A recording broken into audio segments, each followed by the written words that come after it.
আসলে প্রবাসে যারা আছে কি যে কষ্টের মধ্যে আছে এটা একমাত্র প্রবাসীরাই জানে। আজকে আমরা হাজার হাজার ডলার রেমিটেন্স পাঠাই, পাঠানোর পরও আমাদের কপালে সুখ সয় না, বুঝছেন?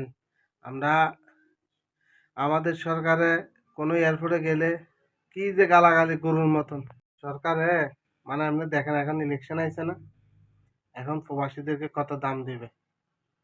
ইলেকশন হয়ে গেলে তারপর প্রবাসীদেরকে কুকুরের ডিলে ব্যবহার করবে, কুকুরের দিকে ব্যবহার করবে। এমন প্রবাসীর মাথার উপরে লবণ রাখে বড় খেতে হইলে বহুত বালা।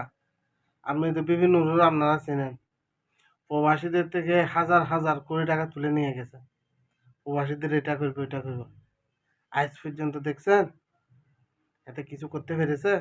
এইরকম প্রবাসীরা আমি মনে করি প্রবাসীরা হচ্ছে সারা বিশ্বের দুর্ভাগা।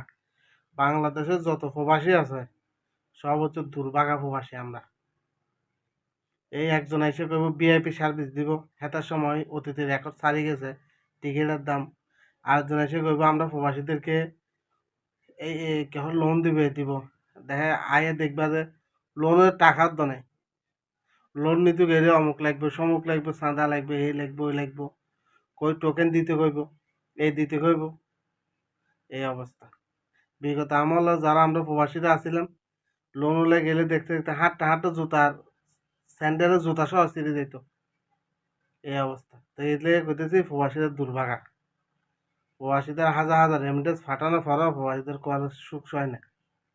এই এয়ারপোর্টে গেলে ব্যবহার করে তোর না বেড়া হয়ে গেছে না কিছু হলে, কিন্তু আমরা যেখানে আছি দেশের এয়ারপোর্টে করে গেলে সাজ ছাড়া কথা কয় না। তো চিন্তা করেন, শুধু দুনিয়ার যত হয়রানি বাংলাদেশের প্রবাসীদেরকে। আপনি অন্যান্য দেশে দেখেন, ইন্ডিয়া, ফিলিপাইন, পাকিস্তান, ইন্দোনেশিয়া, এরা নিজেরা প্রবাসীদেরকে কত সম্মান যে এয়ারপোর্টে দেয়। কোনো একটা বিপদে পড়লে সাথে সাথে দূতাবাস চলে যাবে। আর আমাদের বাংলাদেশে এম্বাসিতে কতে কতে কতে কতে আপনার গলা শুরু হয়ে যাবে, তাও আইতো না। এই অবস্থা।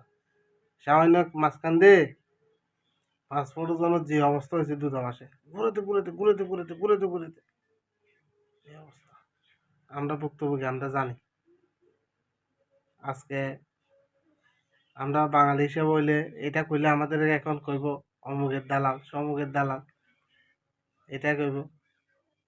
কিন্তু যেটা সত্যি এটা কথা, যেটা সত্যি এটা শিখে যেত না। এই নূরে কত টাকা খাইছে, এই আসিম নজরুল কইছে স্পেশাল ভিআইপি সার্ভিস দিব, দিতেছে। ও তার আমলে অতীতের রেকর্ড ভাঙে গেছে টিকিটের দাম। তো তারা তাই যদি বাঘ না ভাই, তাহলে তাই কিভাবে এই কথা তারা ক্ষমতা আইবার আগে সিন্ডিকেট ভাঙি ফেলাম, এটা ভাঙি ফেলাম। তো আজকে দেখছেন বাংলাদেশের কি পরিস্থিতি। এই আজকে তাদের কারণে সমস্যাটা অযোগ্য লোকে যদি যোগ্য পদে বসে এই অবস্থায় হয়। এটা বাংলাদেশের নিয়ম। আমরা প্রবাসী, বাংলাদেশের প্রবাসী হিসাবে আমরা মনে করি আমরা অপরাধ করে ফেলছি।